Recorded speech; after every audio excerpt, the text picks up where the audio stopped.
Hi friends అందరికీ.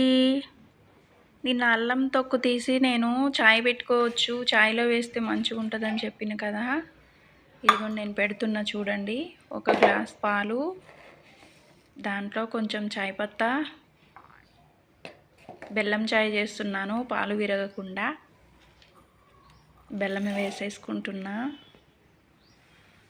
ఇందులో అల్లం తొక్కు పొట్టన్నమాట. పొట్టు వేస్తున్నా. మంచిగా మరగనిచ్చేసి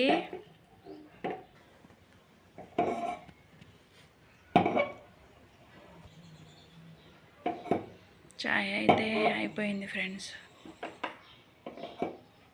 మరిగింది, అయిపోయింది చాయ్.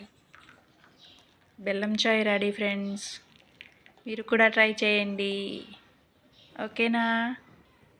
బాయ్.